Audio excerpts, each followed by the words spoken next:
ये राज्यसभा के माननीय सदस्य का नाम निकाल दीजिएगा। चेयरमैन सर, आपका बेहद शुक्रिया कि आपने इन 3 फौजदारी नए कवानीन पर बोलने का मुझे मौका दिया है। सर, मैं शुरुआत में इस शेर से आगाज करता हूं अपनी बात का कि हमको शाहों की अदालत से तवक्को तो नहीं, आप कहते हैं तो जंजीर हिला देते हैं। सर, ये 3 फौजदारी के कवानीन खुद मुजरिमाना है। ये जुर्म की रोकथाम से ज्यादा हुकूमतों के जराइम को कानूनी शक्ल देने के लिए बनाए जा रहे हैं। अब तरफे तमाशा यह है सर कि पिछले सेशन में मोदी हुकूमत ने जन विश्वास बिल 2023 को, जिसमें 183 प्रोविजंस और 43 कवानीन थे इम्प्रिजनमेंट के, उसको निकालकर फाइन में तब्दील कर दिया। उसमें ड्रग्स एंड कॉस्मेटिक्स एक्ट को भी तरमीम की गई और सजा के बजाय सबस्टैंडर्ड ड्रग्स के लिए आपने फाइन ला लिया। तो मैं ये बोलना चाहूंगा सर कि सबस्टैंडर्ड ड्रग्स के मैन्युफैक्चर के लिए आपने जेल के बजाय फाइन उसमें तब्दील कर दिया तरमीम करके। तो ये जरूरी है बोलना इस ऐवान में कि जन विश्वास के नाम पर आपने इस सबस्टैंडर्ड ड्रग्स से आवाम को खतरे में डाल दिया। अब आप डीक्रिमिनलाइजेशन की बात करते हैं, जहां पर कंपनीज को सजा देना था वहां पर आपने नहीं किया, फाइन में तब्दील कर दिया। और जो कवानीन नॉन वायलेंट क्राइम्स है, सेडेशन, डेफेमेशन, उसको आपने इस नए क्रिमिनल लॉ में ला लिया। तो सर, ये बात साफ हो गई कि जन के लिए अविश्वास, धंधे के लिए विश्वास, ये इस हुकूमत का नया मंत्रा है। और लाइटर वेन में अगर मैं कहूं तो जॉन अलिया ने कहा था कि जुर्म में हम कमी करें भी तो क्यों, तुम सजा भी तो कम नहीं करते। सर, आज सच्चाई इस देश में यह है कि सूट पहनने वाला क्राइम से जुर्म से बच जाता है, जेल से बच जाता है। एक खाकी पहनने वाला किसी को करीब से गोली मार सकता है, हथकड़ी पहने हुए मुजरिम को, उसको कुछ नहीं, जवाबदेही नहीं है। सच्चाई हमारे मुल्क में यह है कि इस ऐवान में जिन पर टेररिज्म का चार्ज है वो इस कानून पर वोट डालेंगे कि टेररिज्म क्या है, नहीं है। सर, मुझे ये कहने की इजाजत दीजिए कि अगर आज भगत सिंह को और मोहनदास करमचंद गांधी को ये 3 कवानीन बनाए जाते तो भगत सिंह और मोहनदास करमचंद गांधी कहते कि रोलट एक्ट है, ये 3 कवानीन रोलट एक्ट है। अब हुकूमत को बताना पड़ेगा कि असल मकौले पुत्र कौन है। सर, सच्चाई यह है कि इस मुल्क के गरीब, दलित, मुसलमान, आदिवासी, इनके लिए जिंदगी से बड़ी को सजा नहीं है। और क्या जुर्म है पता ही नहीं इनको। सर, अगर हमको रिफॉर्म करना था, इस्लाह करना था, तो हमको उन प्रोविजंस को निकालना था जो हुकूमत और पुलिस को मनमानी करने की इजाजत देती है। हमको वो प्रोविजंस को निकालना था कि जो मंत्रियों को और पुलिस को ये मौका मिल जाता है लोगों को सालों जेल में रखने का, उन पर कोई जुर्म उन पर साबित नहीं होता। हमको ये करना चाहिए था कि जो प्रोसिक्यूटर होता है वो फैब्रिकेटेड एविडेंस डालकर ताकतवरों को अपनी ताकत की बुनियाद पर उनको छूट दे देता है। हमने वो काम नहीं किया। आज हमारे वतन अजीज भारत में सबसे ज्यादा अंडर ट्रायल अगर कोई है जेलों में तो मुसलमान, दलित, आदिवासी हैं। सर, इनका कन्विक्शन रेट देख लीजिए आप। एनसीआरबी का डेटा है 2017 से 21 का, 20% अंडर ट्रायल मुसलमान है, 16% कन्विक्शन है और मुसलमानों की आबादी 14.2% है। प्रिवेंटिव डिटेंशन ले लीजिए, जिसको इस्तेमाल किया जाता है जुडिशियल प्रोसेस को सबवर्ट करने के लिए और फेयर ट्रायल को सबवर्ट करने के लिए। आज भारत की जेलों में 30% डेट्यून्यूज मुसलमान है। उत्तर प्रदेश में 2017 में 33% मुसलमान डेट्यून्यूज थे। आज 83.9% उत्तर प्रदेश की जेलों में मुसलमान डेट्यून्यूज है। सर, एक और मिसाल दे रहा हूं, CSDS की रिपोर्ट है, थिंक टैंक है बहुत बड़ा, जो कहता है कि they have found substantial prejudice against Muslim the police force. Bihar, Maharashtra, Uttarakhand, Jharkhand, 2/3 of the surveyed police personnel believe that Muslims were more inclined to violence than members of the communities. ये empirical evidence है। इसी रिपोर्ट में कहा गया कि 35% जिन police के अहदेदारों का सर्वे किया गया उन्होंने मॉब वायलेंस को नेचुरल करार दिया, खास तौर से उन केसों में जहां पर काउ स्लॉटर होता है।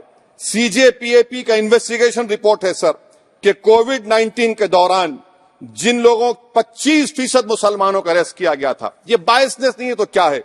मध्य प्रदेश में मुसलमान 7% के करीब है और 21% मुसलमानों का नाम सर एफआईआर में डाल दिया गया था। Sir project 39A national law university ने उन लोगों का सर्वे किया जिन पर सजाए मौत दी गई। हैरत अंगेज बात यह है कि सर 76% बैकवर्ड क्लास, दलित और रिलीजियस माइनॉरिटी से ताल्लुक था। कितने दलित और एसटीज डेथ रो पर हैं सर? महाराष्ट्र में 50%। कितने मध्य प्रदेश में है सजाए मौत के?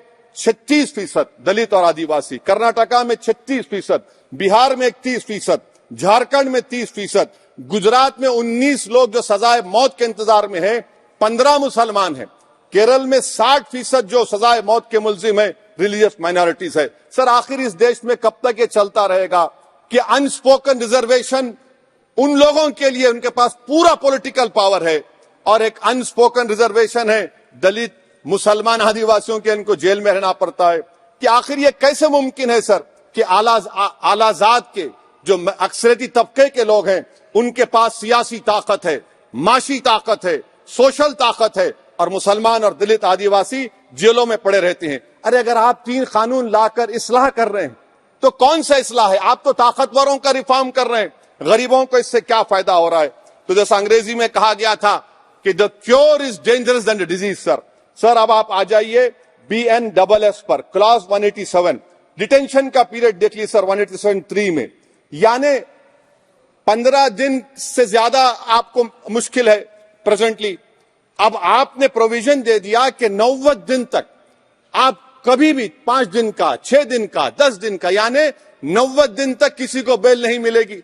और हैरत अंगेज बात यह है कि यूएपीए के कानून में जिसको जेल में डाला जाता है यूएपीए में 30 दिन के बाद एक सुपरिटेंडेंट ऑफ पुलिस को कोर्ट में एफिडेविट देना पड़ता है कि क्यों आप पुलिस कस्टडी ले रहे हैं जेल से।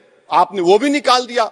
यानी जिस किसी को भी आप इस कानून में अरेस्ट करेंगे, यूएपीए से ज्यादा मैं 90 दिन जेल में रहूंगा। और कौन रहेगा जेल में? मुसलमान रहेगा, दलित रहेगा, आदिवासी रहेगा और बेल उसको नहीं मिलेगी। तो ये खुद सुन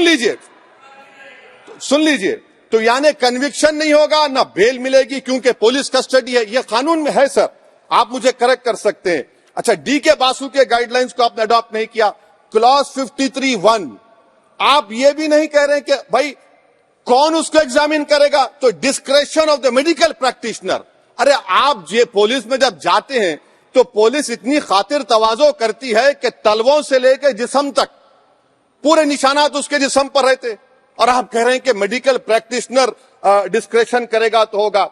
अब आप आ जाइए सर इसके ऊपर आपको बता रहा हूं सर। अब आप देखिए क्लॉज 187 तो आपके सामने जिक्र कर दिया मैं सर। अब आप देखिए क्लॉज 472 मर्सी पिटीशन, आर्टिकल 79 और 161 का कॉन्स्टिट्यूशन का हिस्सा है, और ये आप कानून लाकर कहती हैं कि उसकी तरफ से मर्सी पिटीशन डालेगा तो कन्विक्ट, लीगल है, अदर रिलेटिव। सर जो सजाए मौत काटेगा वो तो आधा पागल हो जाता है जेल में। आप थर्ड पार्टीज को मौका नहीं दे रहे। ये कौन सा इंसाफ है बताइए आपका? ये कौन सा इंसाफ है आपका? और फिर सर आप ये बताइए कि थर्ड पार्टीज को बाहर कर रहे हैं। अच्छा, कितना टाइम आप दे रहे हैं? कितना टाइम आप दे रहे हैं कि सुप्रीम कोर्ट के रिजेक्शन ऑफ SLP के बाद 30 दिन और गवर्नर के रिजेक्शन के बाद 60 दिन? ये कैसा इंसाफ होगा सर? सुप्रीम कोर्ट ने कहा कि multiple mercy petitions can be filed, आपने उसको भुला दिया।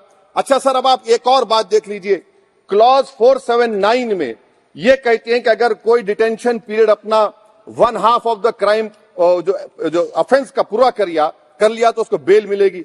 आप तो उसको और खतरनाक कर दिए। आप ये कहते हैं, उसमें ये कहते हैं सर, यहां पर आपने कह दिया क्लॉज 187 में, सॉरी सर, ये डिटेंशन मल्टीपल क्लॉज 479 में अगर एक से बढ़ के ज्यादा ऑफेंस होगा या ऑफेंस होगा लाइफ इम्प्रिजनमेंट का या पेंडिंग होगा तो उसको बेल नहीं मिलेगी। अरे हम तमाम तो, ऋषिकांत दुबे आप पर जब केस लगा, आपने कहा आपकी गाड़ी पर हमला हुआ, मैं जानता हूं, आप पर तो एक सेक्शन नहीं लगा, कई सेक्शन आप पर लगा दिए गए, तो फिर मुझे बेल नहीं मिलेगी। ये क्या कर रहे हैं आप? किस लिए कर रहे हैं आप? आप अंदाजा भी लगा रहे भाई आज आप वहां बैठे कल आएंगे इंशाल्लाह, फिक्र मत करिए। पावर इटर्नल नहीं होता, ये तो कुदरत का निजाम है कि जो गंदगी करता है तो उनके लिए किसी और को मौका मिलता है, मगर आपको आना पड़ेगा एक दिन। आप ये गंदगी कर रहे हैं। अच्छा सर ये बताइए कि हमने आप किसको कितना पर्सन्स वर पेंडिंग प्रोसीडिंग्स इन मोर देन वन ऑफेंस, और चार्जशीट में कई आते हैं। यानी जब हम पर केस बुक होता है सर तो फूल का गुलदस्ता आता है, हर सेक्शन होता है उसमें, तो मुझे बेल नहीं मिलेगी। तो ये एक बात है सर। फिर आप आ जाइए सर, मैं आपको बताना चाहूंगा सर, यहां पर आपको सॉरी सर ये इतना बड़ा बिल है। फिर आप टेररिज्म पर सर, बीएनएस का टेररिज्म सर, ये बड़ा ही डेंजरस आपने खतरनाक आपने काम किया है। इससे दहशतगर्दी का मुकाबला नहीं होगा, सिविल लिबर्टीज खतरे में पड़ जाएंगे। और सबसे बड़ी बात तो यह है सर, इसमें आपने नोटिफाई करेंगे किसी को टेररिस्ट, कोर्ट क्यों नहीं करेगा? पुलिस वाला कैसे करेगा मुझे टेररिस्ट नोटिफाई? किसी ऑर्गेनाइजेशन को टेररिस्ट घोषित कर देंगे। तो ये खुद सेपरेशन ऑफ पावर्स का वायलेशन है, जुडिशियल इंडिपेंडेंस का वायलेशन है, और इंदिरा गांधी वर्सेस राजनारायण केस का वायलेशन है। तो ये मोदी सरकार जुडिशरी के पावर्स को छीनकर खुद जज जूरी एग्जीक्यूशन बन रही है। किसी शायर ने बड़ा अच्छा कहा था सर, वही कातिल वही मुखबिर वही मुंसिफ ठहरे। सर मैंडेटरी वीडियो रिकॉर्डिंग आपने कहा कि जिस जगह पर इस प्लेस पर सर्च होता है वीडियो रिकॉर्डिंग की, मैं ये कहता हूं कि जब मेरा अरेस्ट होगा वीडियो रिकॉर्डिंग करिए, क्यों नहीं करते आप? जब मेरे घर पर पुलिस आती है वीडियो रिकॉर्डिंग करिए, जो मैं पुलिस को देता हूं उसकी वीडियो रिकॉर्डिंग करिए। विटनेस स्टेटमेंट होगा क्लॉज 183 में, उसका वीडियो रिकॉर्डिंग करिए। क्यों नहीं आप पैसे देते कि हर पुलिस वाले के जिस्म पर एक वीडियो रिकॉर्डर हो, और एक्यूज को मिलना चाहिए, आप नहीं मिलता एक्यूज को। हाँ आपको नहीं है, मैं जानता हूं।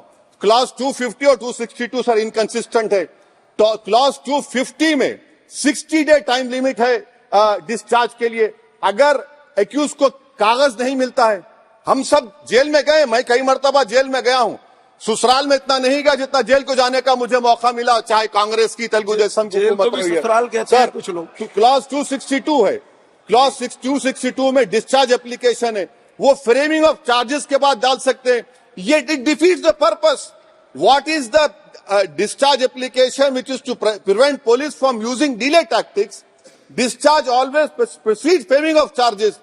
आप मैं उस वक्त तक डिस्चार्ज नहीं डाल सकता जब तक कि वो नहीं होगा। अच्छा क्लॉज 251 263 देखिए sir, time limit for framing of charges in cases of session trials 60 days of first framing charges, warrant charges should be 90 days। मगर आपने क्या किया, होशियारी देखिए, बर्बाद करने का कहानी। 193(9) डाल दिया आपने, Can it prescribes a 90-day time limit for further investigation? For further investigation, what will happen when supplementary charge sheet are put? Will the accused be acquitted? क्या मुझे छोड़ देंगे आप? क्या कोई time light? This is a dead letter. यानी आप तो पूरे का पूरा सिविल राइट्स लिबर्टीज बोलिए सब छीन ले रहे। अच्छा सर इसमें आपने लिंचिंग का एक कानून बनाया बीएनएस में, सेक्ट क्लॉज 103 में। अब आप इसमें देखिए सर, लिंचिंग कब हो सकता है? जब आप ये बताएंगे कि ये पर्सनल बिलीफ पर मारा गया, किसी को जेंडर पर मारा गया, कास्ट पर मारा गया। सर आप तो एक्यूज को तो मौका दे रहे हैं छोड़ने के लिए, आप तो एक्यूज को मौका दे रहे हैं। अच्छा पर्सनल बिलीफ में रिलीजन क्यों नहीं लिखते भैया आप? इन तीनों कानून में रिलीजन इस्तेमाल किया गया, पर्सनल बिलीफ में रिलीजन नहीं आता। अच्छा सर आप ये भी देख लीजिए कि 1019 सर 190 में अनलॉफुल असेंबली है, 5 और मोर एक्टिंग टुगेदर। फिर ये क्यों कर रहे हैं आप? 5 मिलकर भी मर्डर करेंगे तो एक 103 भी तो आपने कर दिया, तो इनका यानी ये तो इसका अनलॉफुल एक्टिंग टुगेदर है। अच्छा सर मैं आपको बताना चाहूंगा, आपके ये बीएनएस का 172(2) आप देखिए कि पेटी केसेस में when the occasion is passed, किसका मतलब क्या है? व्हेन द ओकेजन होगा क्या सर? अब आप हम चुनाव लड़ते तो जो हमारा जो पार्टी अपोजिंग रहती है वो कहती है कि इनके 25 लोगों को 50 लोगों को गिरफ्तार कर लो, गिरफ्तार कर लेते मेरे बूथ के एजेंट्स को, और बोल रहे व्हेन, उसमें आप लिख रहे क्या है? When the occasion is passed, माने पास हो जाएगा पोलिंग के 5 बजे छोड़ देंगे। अरे आप अपना ही हाथ काट रहे हैं अपने आप। याद रखिए आज आप मुस्कुरा रहे हैं, कल यहां पर बैठेंगे कोई और कर देगा काम आपके ऊपर। अच्छा रेप सर, रेप सिर्फ महिलाओं का होता है, मर्दों का रेप नहीं होता है क्या? आपका प्रोविजन नहीं है क्या? स्टॉकिंग नहीं होती है मर्दों की? अच्छा जस्ट होता है सर, आप हंस रहे हैं, होता है। आपकी हंसी इस बात का इकरार है कि आप जानते हैं किसका हुआ है। तो justice JS Verma sir, justice JS Verma का जेंडर न्यूट्रल बनाइए। अच्छा क्लॉज 69 लव जिहाद आ गया। देखिए सर, क्लॉज 6 लव जिहाद आ गया, उसमें बियॉन्ड रीजनेबल डाउट प्रूव ही नहीं कर पाएंगे आप। अब उसमें क्या बताना पड़ेगा? सप्रेसिंग आइडेंटिटी, यानी अगर कोई महिला मोनू मानेसर चोमू चंडीगढ़ से इश्क करती है, बाद में उसको मालूम होता है कि वो मानेसर का नहीं है, चंडीगढ़ का नहीं है, तो क्या क्लॉज 69 एक्शन में आएगा? आप बताइए कि अच्छा अगर कोई ये कहेगा कि मेरा नाम कुछ नाम है, कई कुछ नाम होता है जो कॉमन नाम होता है मुसलमानों में, दीगर मज़ाहिब में, तो क्या वो सेक्शन अप्लाई होगा?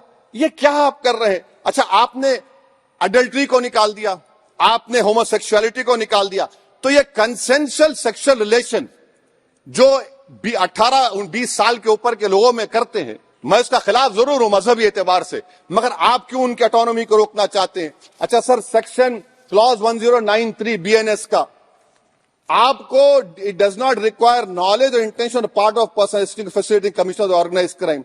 ये मैं 5 मिनट दीजिए सर। बीएनएस का आप सेडेशन पे देख लीजिए, सेडेशन को आपने दोबारा ला लिया, लफ्ज सेडेशन इस्तेमाल नहीं किया आपने। 3 साल से 7 साल आपने सुप्रीम कोर्ट को अंडरटेकिंग दी थी कि प्रोविजन नहीं लाया जाएगा। तो चेयरमैन सर, यहां पर हिंदी के एक बहुत मशहूर कवि का वो शेर मुझे याद आ रहा है, मैथिली शरण गुप्त का, कि राज्य को यदि हम बना लेंगे भोग तो बनेगा वो प्रजा का रोग, फिर कहूं मैं क्यों ना उठकर हूं आज मेरा धर्म राजद्रोह। कार्ल मार्क्स ने कहा था sir, history repeats itself first as a tragedy, second as a farce. आप क्लॉज 195 1D देखिए, it criminalises the making of publication of false and misleading information jeopardising sovereignty integrity of India. Vague है, यानी जो कोई भी पत्रकार investigative journalism लिखेगा आप उसको इस्तेमाल कर लेंगे और जेल की सलाखों में उसको डालकर आप सड़ा देंगे। सर मैं आपको और एक बात बताना चाहूंगा कि रैश एंड नेग्लिजेंट एक्ट जो आईपीसी में था 2 साल थे 304, आप उसको बढ़ाकर 5 साल कर दिए 1061 में बीएनएस 1 में।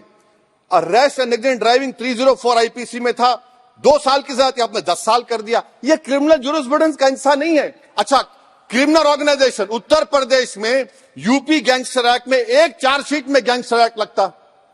सर आप बताइए फिर यूएपीए का क्या होगा, पीएमएलए का क्या होगा, महाराष्ट्र मकोका क्या क्या होगा, गुजरात के कोका क्या क्या होगा? आप ये सब कानून रख रहे हैं और एक पुलिस वाले को आप ये तमाम कानून की इजाजत देंगे? याद रखिए, जिंदगियां बर्बाद करने का काम आप कर रहे हैं और सबसे बड़ा इसका नुकसान होगा। किसका नुकसान होगा? दलितों का, मुसलमानों का, आदिवासियों का। और वो पॉलिटिकल पार्टीज जो कल आज सत्ता में है, कल नहीं रहेंगे, वो बदले की भावना से काम करते हैं। सर मुझे पुलिस ने पीटा सर, 1999 22 दिसंबर को मेरे सर पर 20 टाके लगे, पीठ से लेकर पैर तक मारा गया। आपको मालूम सर क्या हुआ? तेलुगु देशम की सरकार थी, उन्होंने उन दोनों पुलिस वालों को जिन्होंने मुझे मारा था उनको आईपीएस कन्फर कर दिया। आईपीएस करने, अरे मैं तैयार हूं मरने के लिए, तुम मारोगे क्या? बोलो कहां मारोगे बताओ? अरे तुम कहां मारोगे? तुम्हारी गोलियां खत्म हो जाएंगी, मैं जिंदा रहूंगा। अरे तुम्हारी गोली डरने वाला बैठो तुम, अरे चौपन देखे बैठो तुम। प्लीज आप बैठ जाइए। टेररिज्म का देखिए सर, आप बैठ जाइए प्लीज। यूएपीए का सर मैं खत्म कर, टेररिज्म उनको रोकिए sir. Okay please sit down. हाँ तुम गोली मार सकते, सस्पेंड नहीं कर सकते और कुछ नहीं कर सकते सर। टेररिज्म का डेफिनेशन में आप देखिए, यूएपीए का सेक्शन 16 क्लॉज 113 में आ गया, यूएपीए का सेक्शन 15 क्लॉज 131 में आ गया। देख लेंगे उसको, देख लेंगे। यूएपीए का आपत्तिजनक अंश निकाल दिए जाएंगे। यूएपीए का क्लॉज 18 113 4 में आ गया, यूएपीए का क्लॉज 18 113 3 में आ गया, यूएपीए का क्लॉज 20 113 5 में आ गया, यूएपीए का सेक्शन 19 113 6 में आ गया। अरे भाई साहब फिर क्या बचा है? आप यूएपीए से, मकोका से, गुजरात कोका से, पीएमएलए सब ला लिए। तो स्पीकर सर मैं अपनी बात को खत्म करने से पहले मैं उम्मीद कर रहा था कि मैंने वजीर दाखिला का एक स्टेटमेंट सुना था अमित शाह साहब का कि जब गुजरात के होम मिनिस्टर थे तो उन पर जुल्म किया गया, उनको दबाया गया। मगर हम ये समझ रहे थे कि जिस शख्स पर नाइंसाफी हुई है, जो वो क्लेम कर रहे हैं, तो कम से कम वो दूसरों से नाइंसाफी तो नहीं करेंगे। आप क्या कर रहे हैं? अरे ऐसे हजारों लोग हैं जिन पर जुल्म हो रहा है, ना उनके पास दलील है, ना उनके पास वकील है, ना उनके पास आजादी है। तो ये तीन सर मैं आखिर एक लफ्ज ये तीनों कवानीन हमारे मुल्क की जमहूरियत के लिए, इन गरीब तबकात के लिए नुकसानदेह साबित होगा। और ये सरकार को मैं चार्ज दे रहा हूं, आप चेक रिपब्लिक में निखिल गुप्ता बैठा है, लेके आओ ना उसको। कुलभूषण यादव पाकिस्तान में बैठा है, लेके आओ ना। कतर में हमारे फौजी बैठे, लेके आओ ना उनको। अरे कहां तुम्हारी देशभक्ति है? अरे निखिल गुप्ता को लाओ, इस कानून में इस्तेमाल करो। मगर वो नहीं बोलेंगे। मैं इस कानून के मुखालिफत में खड़ा हूं जो भारत की जमहूरियत के लिए खतरा बनेगा। शुक्रिया सर। श्री पुष्पेंद्र सिंह चंदेल।